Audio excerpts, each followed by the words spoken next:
What is up, guys? It's Movie Buff Beth, and I'm back again to do another video. Today I'm going to be talking about my 25 favorite films of 2020. That's right, it is nearly the end of April and I'm finally sharing with you guys my favorite films of 2020. I know it has taken me far too long to make this list, but I am very indecisive sometimes, and I feel like making a video like this is kind of cementing a list like this into stone.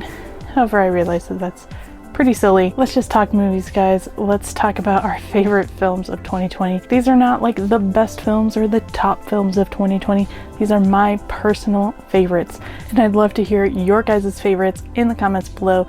So please do not hesitate to comment. It's better late than never, right, guys? Andrew did his favorite animated films of the year quite a while ago, so if you haven't seen that video, check it out. I'll post a link to it. Please be sure to check that out because it's awesome. He always has a lot of great choices. And I think we have one similar movie on our list. Wolfwalkers nearly made the cut. Sorry, babe, didn't make it. But I do have an animated film on my list. So without any further ado, I will just go ahead and talk about these. I will try not to spend too much time on each title. You guys know I can talk about 25 movies that I don't like for a long time. So 25 of my favorite films from last year. I will try to be brief, but we'll see how it goes. Let's get started. And this list is subject to change, you know, as I see more things or as I rewatch things, and the order's not super important. I tried to rank them. Again, I have kind of a hard time. I would say like the top 5 are probably pretty well ranked, but beyond that, it's kind of so-so. It could change from day to day. But coming in at number 25 is Bad Education. This stars Hugh Jackman and Allison Janney. Bad Education is a made-for-HBO film. I went into it with pretty high expectations, actually, because I really enjoyed both of these actors. You got Hugh Jackman and Allison Janney, like I said. Allison Janney is one of my favorite actresses. She is just so good in everything I've seen her in. She got a well-deserved Oscar for I, Tonya, although I did prefer Laurie Metcalf in Lady Bird that year, but that's a whole other story. But the best thing about this film is the performances. The performances are just top-notch, powerhouse performances from both of them. Maybe the best performance I've seen from Hugh Jackman, to be honest. So good. And the fact that this is a true story is just mind-boggling, so crazy. I'm really happy that Warner Archive put this out on Blu-ray. As you can see, I haven't even opened it yet, but really happy to have it on physical media because this is a great flick. If you guys haven't seen it, check it out on HBO. Just watch it for the performances because they are great. And for that reason, it is number 25 on my favorite films of 2020. So yeah, Bad Education. Now coming in at number 24 is a film that unfortunately I don't have on physical media. I believe it was only released on DVD in the US, but that is Yes, God, Yes. I've talked about this film briefly on the channel before, but this is a great character study that delved into purity culture of religion and how that can be impactful on a teen and their development and kind of their coming of age. And I thought that Natalia Dyer was great in this film, had a lot of great supporting characters as well. The performances were just wonderful, and again, I really connected with the story. I thought it was really interesting. If you guys grew up in a religion that really pushes the purity culture, I think that you could find a lot to relate to in this film, and I'd highly recommend it. Not enough people are talking about this movie. I really enjoyed it. Now I should mention a few of these in my pile are bootleg releases. I'm hoping that they all get actual release at some point, but they are just like made on demand releases that I have acquired here and there. So I'll just mention that up front. This is one of them, but coming in at number 23 on my list is Sound of Metal. This of course stars Riz Ahmed and Olivia Cooke. This is getting a Criterion release, so that's very exciting. Really looking forward to that. But either way, you guys may be wondering why this isn't higher on my list. I will admit I have only watched this one time, and I feel like it's one that maybe would move up higher on repeat viewings. I definitely did enjoy it. I thought the performances were just outstanding. The editing was really interesting. The sound design was incredible. I overall just really enjoyed this film. I maybe didn't connect with it as much as some of you did, but overall definitely enjoyed it. Definitely recommend checking it out, and so looking forward to that Criterion release. In the meantime though, you guys could check it out on Amazon Prime. Coming in at number 22 on my list is one of my new go-to feel-good films, and that is The High Note. Talked about this a few times on the channel before. but this stars Dakota Johnson, Tracy Ellis Ross, Kelvin Harrison Jr., and Ice Cube. Again, this is just a feel-good movie. It may have a very similar plot to the director's last film, Late Night, which is another one that I also really, really loved. But either way, I really enjoyed it, really connected with the characters, just had a great time with it. It's not anything outstanding or groundbreaking, but I just really enjoyed it. And it's definitely one I could throw on at any time and just have so much fun with it. So yeah, The High Note, love it. Had to be on my list. Now, similar to Sound of Metal, I feel like this is one that could move up on my list after rewatches, but based on first watch, coming in at number 21 on my list is Kelly Reichardt's First Cow. This stars a cast of people you've probably never heard of, so we'll just go ahead and dive into talking about it. But Kelly Reichardt, I've talked about her a few times on the channel. She's very quickly becoming one of my favorite directors. You have to be very patient with her films. Not a whole lot happens in them. They're not very plot heavy. They're more about the experience and the characters and the performances. So if that doesn't sound like something for you, maybe don't watch her films, but if that sounds like something you'd be interested in, I definitely recommend her films because I've thoroughly enjoyed all of them. And First Cow is definitely one of my favorites of hers. It's just beautifully shot, really great understated performances, just a lot to like here. Really loved First Cow. And again, I think it could move up higher on my list on future viewings. Coming in at number 20 is one of the most criminally underrated films of 2020, and that is Swallow. This film stars Haley Bennett. And man, Haley Bennett is fantastic in this film. One of the best performances of 2020 and just a really good example of a psychological thriller, psychological drama, character study, all of that. So good. I've not heard that many people talk about this film, but if you're a fan of psychological dramas, I can't see why you wouldn't enjoy this one because Haley Bennett just gave a great performance, really believable. A lot of people would consider this a horror film. I don't know if I would go quite that far, maybe more of like a psychological thriller maybe. But I won't say too much about the plot because I think you just need to go into this one blind and just be prepared to be amazed by a great performance. So yeah, Swallow. Great one. Coming in at number 19 on my list is a film that I just can't seem to stop talking about, and that is Hope Gap. This stars Annette Bening, Bill Nighy, and Josh O'Connor. Again, I've mentioned this on the channel several times before, specifically in one of my recent highlights videos. This is one that I recommend if you really enjoy slow-moving character studies with beautiful cinematography. If you're not a fan, again, of those slow-moving films that don't have a ton of plot, maybe don't watch this one. I mean, this one has more plot than, say, a Kelly Reichardt film, I suppose, but it really relies on the understated performances and sometimes what is not said and, you know, what is seen and what is shown.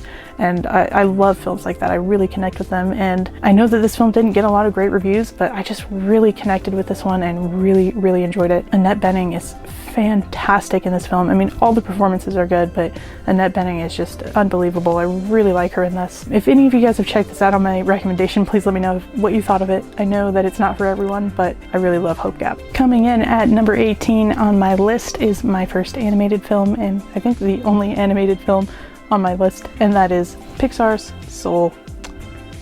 I know a lot of people really love this, but when it comes to animated films, for me, I really connect with the films that are kind of contemplative and introspective and really make you think about your life.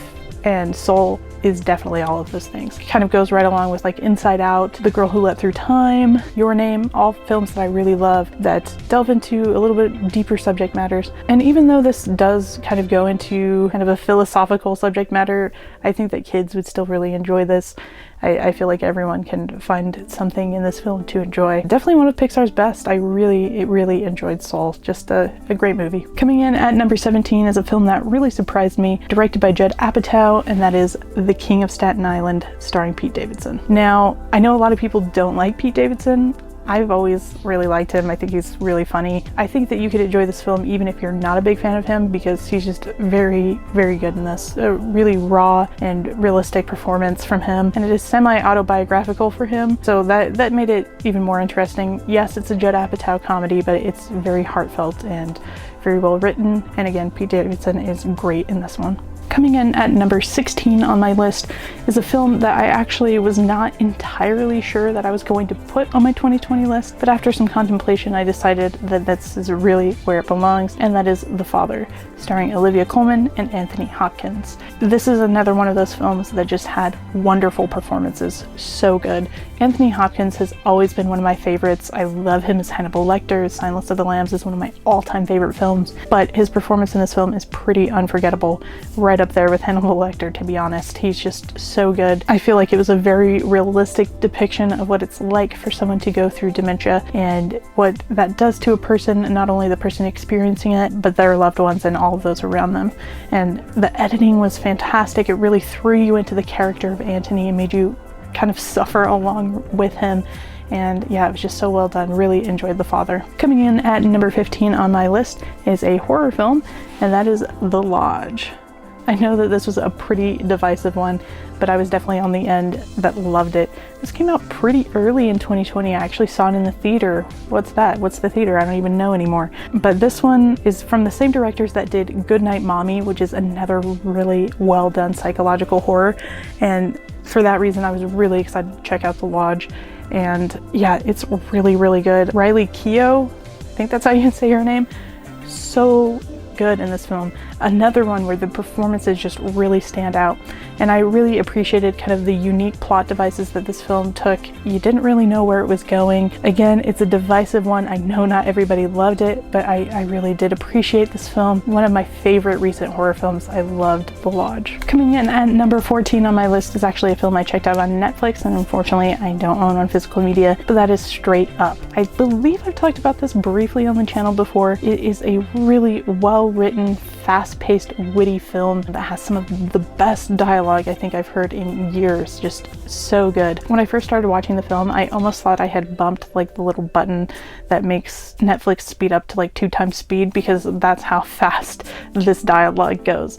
It's one that I feel like you have to watch a few times to even catch everything that they say and all of the pop culture references and things that are thrown in there. But yeah, really well done romantic film that takes a lot of turns that are very different than the normal genre tropes. So really love Straight Up. Definitely recommend checking it out on Netflix. Coming in at number 13 on my list is a film directed by Miranda July, and that is Kajillionaire. This stars the great Evan Rachel Wood in a somewhat unrecognizable role, as well as Deborah Winger, Gina Rodriguez, and Richard Jenkins, who is one of my all-time favorite character actors. He is fantastic. And yeah, this film is great. I am a big Miranda July fan.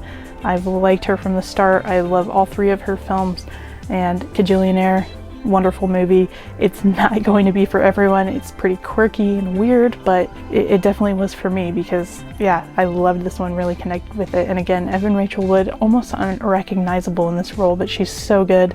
There's some like laugh out loud moments, some heartbreaking moments, just a lot to like about this movie. Love Kajillionaire. I'm doing better with time than I thought I would, so I'm proud of myself. Coming in at number 12 on my list is Another Round, starring Mads Mikkelsen. Unfortunately, I don't own the Blu-ray for this one yet. I need to pick it up soon, but you guys can check it out on Hulu, so I definitely recommend you do so. Again, a fantastic performance from Mads Mikkelsen. The plot of this film on the surface sounds kind of silly, but once you get into it, you become fully invested and you really care about these characters and want to know what's going to happen with them. And the ending is one of my favorite film endings of 2020. It's so good. Yeah, I just definitely recommend checking out Another Round. It has great performances. It has some heartbreaking moments, some funny moments, just a lot to like in this film. I loved Another Round. Coming in at number 11 on my list is just one of the best surprises of 2020. You know, I went into this, hoping it would be good, but I didn't really know what I was getting into, and I was just blown away by this one. Directed by Brandon Cronenberg, we have Possessor. Now, of course, Brandon Cronenberg is the great David Cronenberg's son, so I didn't know what to expect, because I love David Cronenberg so much. So I'm like, can his son really live up to him? And after seeing this film, he does. Brandon Cronenberg is fantastic. He's right up there with his dad. I cannot wait to see what else he does in the future, because this film, again, it just blew me away. It's hypnotic, trippy, a little confusing at times, but just so fantastically done. It does not hold back on the gore and the violence. There's some really disturbing scenes in this film, but this is my brand of horror, psychological, and Christopher Abbott is one of my favorite actors. I've liked him in everything I've seen him in, and he's great in this one as well. If you guys haven't seen Possessor, definitely give it a look because it blew me away. And I had COVID when I watched this the first time, and I was still like on the edge of my seat watching this film. It definitely made me feel better for 2 hours. So yeah, Possessor, love it. All right, and we have made it to the top 10 films on my list. Coming in at number 10, we have Words on Bathroom Walls.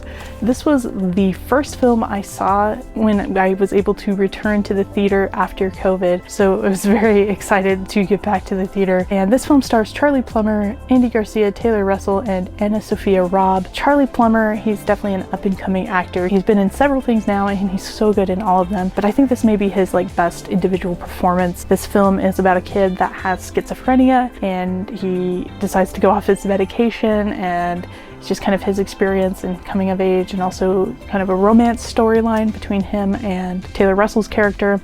But I thought this was a really great depiction of schizophrenia. It's such a complicated and difficult disorder to show in film and to express, so I was really impressed by this because the way that you kind of see his hallucinations along with him really help you understand the character and understand what it may be like to have schizophrenia. And again, I know I've said this a bunch of times, but the performances were just so good. Taylor Russell, definitely a standout. I love her. I really liked her in Waves as well, which is another one of my recent favorite films. But yeah, Words on Bathroom Walls, definitely give it a look if you haven't yet because it is great. Coming in at number 9 is a film that I've mentioned on the channel before, but I'm happy to talk about it again, and that is St. Francis.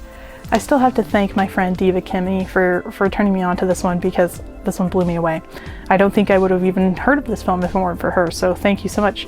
And yeah, this film, great feel-good movie, heartwarming, laugh out loud, hilarious, very cathartic. I love it. The performances were really good from pretty much unknown actors. I had never really seen any of them before, but they were all great. The storyline was interesting, and I watched it just a few days after the first time I saw it again with Andrew, and I was still just fully invested and engaged the way I was the first time I saw it. But if you're looking for a feel-good, heartwarming, touching film, I think you guys should check this out because it's great. St. Francis. And coming in at number 8 on my list is a Hulu original, and that is Palm Springs, starring Andy Samberg and Kristen Milioti. Just when you thought you were totally sick of the Groundhog Day time loop movie trope, Palm Springs came in and put a nice fresh spin on it, a really comedic and surprisingly heartwarming and romantic spin on it, and it was just great. I love Andy Samberg. I think he's hilarious, and the chemistry between the two leads was very believable. Then you also have an awesome side character played by J.K. Simmons, so I mean, you just can't go wrong with that. If you guys haven't checked this out yet, definitely check it out on Hulu. It's great. And coming in at number 7 on my list is another romantic film, and that is The Broken Hearts Gallery. I love this movie. I've mentioned it a few times before, but yeah, I love this movie. One of the best romantic comedies of the last few years. The chemistry between the two leads is incredibly believable. It just feels so real. And all of the supporting characters are really well fleshed out and you really care for them as well. It's very inclusive and sex positive, and just, I can't say enough good things about this film. I love Broken Hearts Gallery. Definitely give it a watch. Number 6 on my list is a film directed by Chloe Zhao, and that is Nomadland, of course starring the great Frances McDormand. I really enjoyed this film. It was beautifully shot. Frances McDormand was wonderful in it. I love Chloe Zhao's direction. Similar to Kelly Reichardt, I feel like her films focus more on the experience and the characters and human connection and all of those things a little bit more than plot, and Nomadland definitely does that. You follow Frances McDormand's character, who is a nomad going through various parts of America, and it's just very interesting. Even though the plot sounds like it could be totally dull, it's very engaging and interesting from beginning to end, and I'm really happy to see all of the success that Chloe Zhao has been having with this film, and it's won lots of awards and it's very deserving of those. I really enjoyed Nomadland. And coming in at number 5 is a film directed by Lee Isaac Chung, and that is Minari. This film has been getting a lot of award buzz, and rightfully so. It's so very good. Just a great depiction of an immigrant family finding their place in America and where they fit in the society and the struggles that come with that, and raising a family. Yeah, just very good, wonderful performances, especially from the grandmother and the little boy that plays David. They were so good. Yeah, I just really enjoyed Minari. It's a great film. Coming in at number 4 is The Invisible Man, directed by Leigh Whannell, starring the great Elizabeth Moss. I love this movie. It's a pitch perfect thriller, so well done. It hits all of the marks for a psychological thriller. Elizabeth Moss is one of my all-time favorite actresses, and everything she's in, she just blows me away, hits it out of the park, and this is no exception. I think this may even be one of her best performances.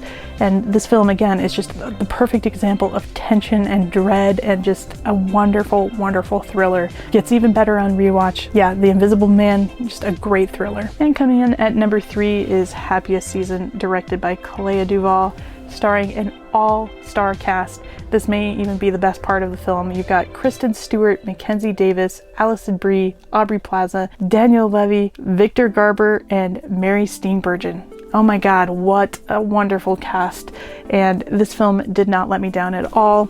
Clea Duvall is one of my favorite directors and also one of my favorite actresses from the 90s and early 2000s. I really love her other film, The Intervention. I think I may even like this one a little bit more. Just all the performances are very believable. All of the characters are well fleshed out.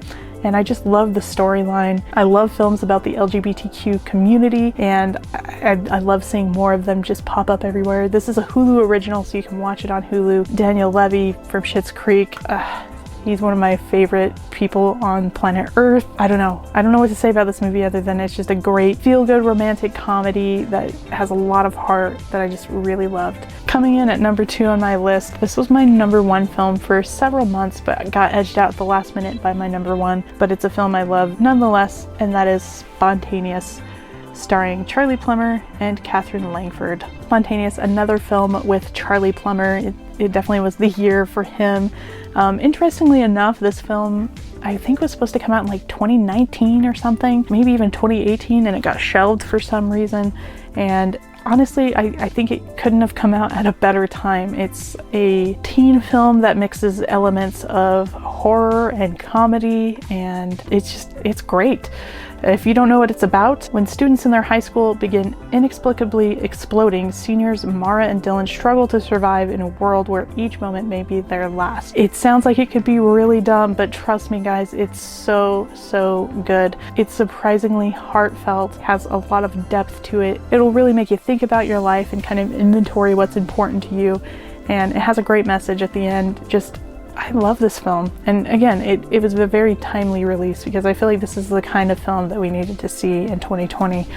Yeah, I love Spontaneous, great film. And we are down to my number 1 film of 2020. I'm sure this will come as no surprise to many of you, and that is Promising Young Woman, starring Carey Mulligan, directed by Emerald Fennell. Wow. This movie, I've really been looking forward to this film for a really long time, and I was a little bit nervous going in to see it because I thought that it might let me down. But guys, even with incredibly high expectations, I was still blown away by this film. It was just fantastic, and I know I've said it a million times in this video, but Carey Mulligan's performance was incredible. She may even be my favorite actress now, to be honest. I don't know. She was just marvelous in this film, and all of the supporting characters, although they are not in the film for very much time, each character serves a purpose and really moves the story forward and drives the plot. So I really like that about it, but it really is a powerhouse film with Carey Mulligan, you know, at the wheel, and it's all about her character. And I won't say too much about the plot because I think the less you know about this film, the better, because I didn't know too much about the ins and outs of it going in. I kind of knew the basic premise of it, but yeah, I didn't know too much about it going in, and I think that really helped my experience. It's just a fantastic film. You have a fantastic supporting cast as well, including Bo Burnham, Alison Brie, Clancy Brown, Jennifer Coolidge, Laverne Cox, Connie Britton, Just a really stacked cast. And again, they don't all have a ton of screen time. The only one that comes close to having the same amount of screen time as Carey Mulligan would be Bo Burnham, but each one serves a really important purpose to the plot, and I thought that that was really interesting. It's just perfectly paced. I don't know what else to say about this film. It says a game-changing masterpiece on the front, and honestly, I agree with that. This is a perfect 5 out of 5 star film for me. I know I haven't been sharing my ratings, but this film, I have to mention that this is just a perfect film. I love Promising Young Woman. If you guys haven't seen it, please watch it. And check out all of these other films I've talked about, because there was a lot of good stuff in 2020. I know it was kind of a weird year. We didn't get a lot of new releases that we initially planned on, like Fast and Furious 50 or whatever we're on. I don't know. It was a weird year, but there were still a lot of worthwhile films that came out that you guys should definitely seek out. And again, please comment below with your list, or if you guys have a video or something that you guys would like me to go check out, definitely let me know in the comments. I'd love to see it. But yeah, 2020, although it wasn't the greatest year, in fact, it may be my least favorite year of my life, but we still got some great films. And yeah, I'm really happy about that. Thank you guys so much for watching. If you guys have not yet subscribed, please consider doing so. We talk all things movies and collecting and Blu-rays here at Movie Buff Pains. I have to give a big shout out to Chase Wilson, our executive producer, Patreon supporter. If you guys are interested in supporting our channel and becoming a patron, check out those links below. We also have a merch store if you guys want to check that out, an Amazon wishlist, all those good things. Please give this video a thumbs up if you enjoyed. Make sure you hit that bell so you can get notifications when we upload new videos. Thank you again so much for watching, and we will see you on the next one.